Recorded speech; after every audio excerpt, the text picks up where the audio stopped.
Hello बच्चों, आप सबका आपके अपने चैनल गोविंद मैथ लेक्चर्स में एक बार फिर से स्वागत है। तो प्रिय विद्यार्थियों, आज की इस क्लास में हम कक्षा 6 और 7 हिंदी विषय की वर्कबुक 2023-24 के कार्यपत्रक 41 और कार्यपत्रक 42 को सॉल्व करना सीखेंगे। विद्यार्थियों, कार्यपत्रक 1 से लेकर 40 तक सभी को मैंने बहुत अच्छे से सॉल्व करा दिया है। साथ ही साथ आपकी गणित और अंग्रेजी विषय की वर्कबुक की क्लासेस भी चल रही है। उनकी लिंक वीडियो के डिस्क्रिप्शन में दी हुई है, वहां जाकर आप उन सभी क्लासेस को आराम से देख सकते हैं। तो चलिए क्लास शुरू करते हैं। कार्यपत्रक 41 में हम व्यवहारिक व्याकरण यानी क्रिया शब्दों को पहचानना और फिर वाक्य में प्रयोग कर पाना सीखेंगे। क्या सीखेंगे बच्चों? क्रिया शब्दों को पहचानना कि क्रिया शब्द होते क्या है, और फिर वाक्य के अंदर उनका प्रयोग करना सीखेंगे कि क्रिया शब्दों का वाक्य में प्रयोग कैसे किया जाता है। अब बात करें क्रिया शब्द की, तो क्रिया कैसे कहते किसे हैं? जिस शब्द से किसी कार्य के करने अथवा होने का बोध होता है उसे हम कहते हैं क्रिया शब्द। जिस शब्द से किसी कार्य के करने अथवा होने का बोध होता है उसे हम कहते हैं क्रिया शब्द। जैसे मोहन खेल रहा है, तो मोहन के द्वारा कौन सा कार्य किया जा रहा है? खेलने का कार्य किया जा रहा है। तो यहाँ पर जो खेलना है वो क्या है? एक क्रिया है। ठीक है। देखो पहला प्रश्न, नीचे दिए गए क्रिया शब्दों का प्रयोग कर वाक्य बनाइए। पहला शब्द कौन सा है? हंसना। हंसना क्या है? एक क्रिया है जिसके द्वारा हमें ये पता चल रहा है कि उस व्यक्ति के द्वारा हंसने का कार्य किया जा रहा है। तो मैंने लिखा कि मोहन मोहन जोर जोर से हंस रहा है। मोहन जोर जोर से हंस रहा है। ठीक है। तो यहाँ पर मोहन के द्वारा क्या कार्य किया जा रहा है? मोहन के द्वारा हंसने का कार्य किया जा रहा है। ठीक है। तो ये हो गया आपका पहला वाक्य, मोहन जोर जोर से हंस रहा है। दूसरा क्रिया शब्द है लिखना। क्या है? लिखना। तो मैंने वाक्य लिखा कि गोविंद गोविंद पत्र लिख रहा है। गोविंद क्या कर रहा है? गोविंद पत्र लिख रहा है। ठीक है। तो यहाँ पर कौन सा कार्य हो रहा है? लिखने का कार्य। अगला तीसरा है गाना। तो मोहन मोहन गाना गा रहा है। मोहन क्या कर रहा है? मोहन गाना गा रहा है। ठीक है। चौथा शब्द हो गया आपका बजाना। क्या है? बजाना। तो रमेश रमेश ढोलक बजाना जानता है। रमेश ढोलक बजाना जानता है।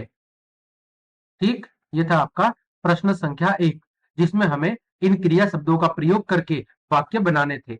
आगे बढ़ते हैं। प्रश्न संख्या 2, नीचे दिए गए वाक्यों में क्रिया शब्द को पहचानिए और उनके नीचे रेखा खींचिए। क्या करना है आपको? क्रिया शब्द को पहचानना है। पहला वाक्य है, मैं शाम को मंदिर जाता हूं। ठीक है। तो यहाँ पर क्रिया क्या है? जाना। तो यहाँ पर जो जाता शब्द है, जाता हूं, ये क्या है? जाता हूं बच्चों, ये क्रिया है। ठीक है। जाना शब्द क्या है? क्रिया है। दूसरा, बच्चा दूध पीते पीते सो गया। तो यहाँ पर एक तो पीते पीते क्रिया है और एक है सो गया, ये दोनों क्रिया शब्द है। तीसरे वाक्य में, मैं नाश्ते में इडली खाती हूँ। तो एक तो खाती हूँ क्रिया शब्द है और दूसरा है पीती हूँ, कि इडली खाती हूँ और दूध पीती हूँ। तो खाती हूँ यानी खाना और पीना, ये क्या है? दो क्रिया शब्द है। आरती विद्यालय जाती है। तो यहाँ पर जाती है शब्द क्या है? आपका क्रिया शब्द है। अगला ड वाक्य है, राजा ने बिल्ली को दूध पिलाया। तो यहाँ पर जो पिलाया शब्द है वो क्या है बच्चों? वो क्रिया शब्द है। ठीक है। आगे प्रश्न संख्या 3, दिए गए कोष्टक में से सही विकल्प को चुनकर रिक्त स्थान को भरिए। पहला वाक्य है, कमला ने बाजार से दवाई मंगवाई। तो पहली खाली जगह में क्या आएगा? मंगवाई। दूसरा, रवि ने मीरा से फोटो खिंचवाया। ठीक है। दूसरी खाली जगह में क्या आएगा? खिंचवाया। तीसरा, ग मेरा भाई दिल्ली में पढ़ता है। क्या आएगा? पढ़ता। चौथा वाक्य घ, दादाजी ने रवि से पत्र लिखवाया। ठीक है। तो पहली खाली जगह में आपको क्या भरना है? पहली खाली जगह में भरना है मंगवाई। क्या भरना है? मंगवाई। दूसरी खाली जगह में खिंचवाया। फिर तीसरी खाली जगह में पढ़ता। चौथी खाली जगह में लिखवाया। ये हो गया आपका प्रश्न संख्या 3। आगे प्रश्न संख्या 4, इन ध्वनि क्रियाओं से नए शब्द बनाइए, जैसे खट खट से खटखटाना। दूसरा है टन टन, तो टन टन से जो शब्द बनेगा वो बनेगा टन टनाना। टन टनाना क्या बनेगा? टन टनाना। फिर है हिन हिन, हिन हिन से क्या बनेगा? हिन हिनाना। हिन हिनाना, हिन हिनाना। फिर ग भिन्न भिन्न, इससे क्या बनेगा? भिन्न भिनाना। क्या बनेगा? भिन्न भिनाना। चौथा गुन गुन, इससे क्या बनेगा शब्द? गुन गुनाना। क्या बनेगा? गुन गुनाना। ठीक है, ये था आपका प्रश्न संख्या 4। आगे बढ़ते हैं प्रश्न संख्या 5। दिया हुआ है गद्यांश में आए क्रियापदों को चाटिए। क्या करना है आपको? जो क्रियापद आए हैं उनको आपको लिखना है कि इस गद्यांश के अंदर क्रियापद जो किसी कार्य के करने या होने का बोध कराते हैं उन शब्दों को लिखना है। देखो गद्यांश दिया गया है कि सुबह स्नान करने के बाद बाबा आरती के पाव रोज की तरह अस्तबल की ओर बढ़ गए। फाटक पर पहुंचकर उन्हें अपनी भूल का पता चला। वे वहीं रुक गए। सुल्तान ने बाबा के पैरों की आवाज पहचान ली और वह हिनहिनाया। वे खुशी से दौड़ते हुए अंदर घुसे और घोड़े के गले से लिपट गए। ठीक है, अब यहाँ पर क्रिया शब्द कौन कौन से हैं?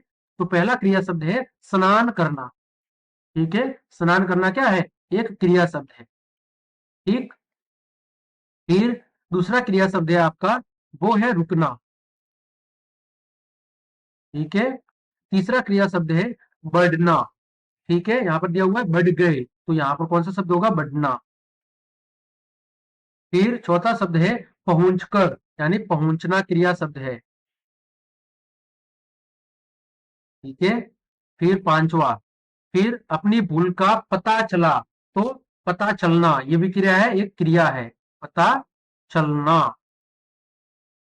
अगला छठा शब्द है आपका, वो हो जाएगा रुक गए, यानी कि रुकना। रुकना क्या है? यहाँ पर एक क्रिया शब्द है। अगला सातवां, सुल्तान ने बाबा के पैरों की आवाज पहचान ली, तो पहचानना। पहचानना क्या है? पहचानना एक क्रिया है। अगला आठवां क्रिया शब्द है हिन हिनाना। कौन सा? हिन हिनाना, ये भी एक क्रिया शब्द है। अगला नव्वा, वे खुशी से दौड़ते हुए, तो दौड़ना। दौड़ना कौन सा शब्द है? यहाँ पर क्रिया शब्द है। फिर अंदर घुसे, तो घुसना कौन सा शब्द है? क्रिया शब्द है। फिर गले से लिपट गए, तो लिपटना ये भी कौन सा शब्द है? ये भी आपका क्रिया शब्द है। ठीक है बच्चों, तो ये था आपका कार्यपत्रक 41। आगे बढ़ते हैं कार्यपत्रक 42 की तरफ। यहाँ पर देखो दिया हुआ है कि देखी हुई परिवेशीय वस्तुओं अथवा जानकारियों पर सहज अभिव्यक्ति कर पाना। आपके सामने एक विज्ञापन दिया हुआ है जिसमें दवाई की एक शीशी दिख रही है जिस पर लिखा हुआ है कफ सिरप। ठीक है, यहाँ पर इसके बारे में प्रचार लिखा हुआ है कि खांसी, जुकाम व गले की खराश के लिए आयुर्वेदिक व असरदारक औषधि। कफ सिरप, इसमें कौन कौन से अवयव मिले हुए हैं? तुलसी, अदरक, शहद और मुलेठी के गुण शामिल है। तो ये दवाई का क्या किया गया है? विज्ञापन किया गया है। देखो पहला प्रश्न, ऊपर छपी सामग्री को क्या कहा जाता है? ये एक सामग्री के बारे में विज्ञापन है, एडवर्टाइजमेंट किया गया है। जैसे टीवी के अंदर एड आती है ना, वैसे यहाँ पर पोस्टर के माध्यम से किसी वस्तु का प्रचार किया जा रहा है। दूसरा वाक्य है आपका प्रश्न, तुलसी और शहद के गुणों सहित का अर्थ होगा। यानी कि यहाँ पर इस विज्ञापन से संबंधित एक वाक्य दिया हुआ है कि तुलसी और शहद के गुणों सहित, इसका अर्थ क्या होगा? इसका मतलब है कि इस दवाई के अंदर तुलसी और शहद के जो औषधीय तत्व है वो क्या है? शामिल है। इस दवाई के अंदर तुलसी और शहद के जो औषधीय तत्व है वो क्या है? वो शामिल है। तीसरा, यह विज्ञापन किसका है? तो यह विज्ञापन कफ सिरप नामक एक दवाई का है। तो हम कहेंगे यह विज्ञापन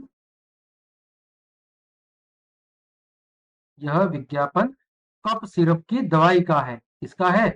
कफ सिरप की दवाई का।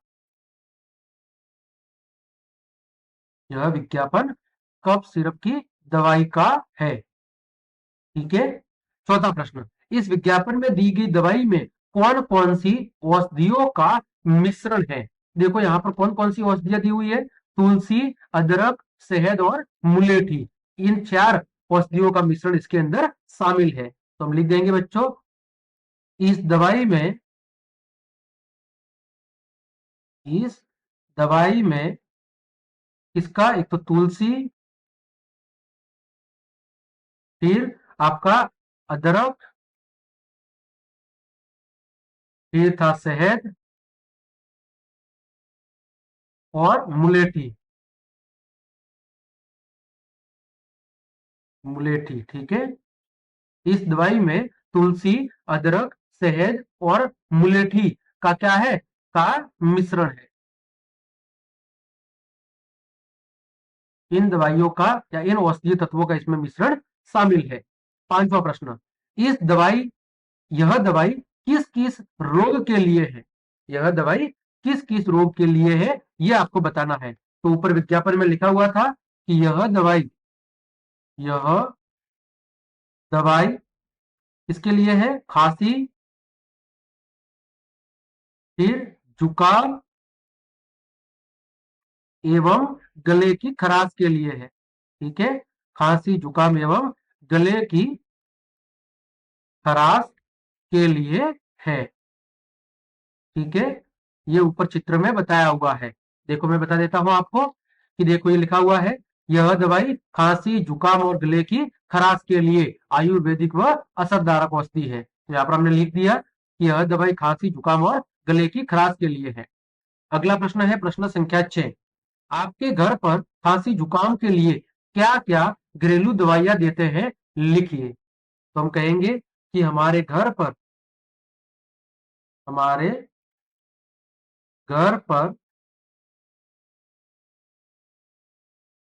खांसी जुकाम के लिए,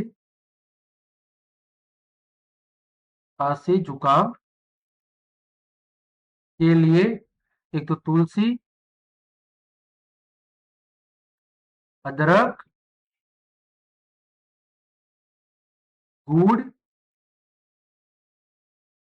एवं शहद का उपयोग करते हैं।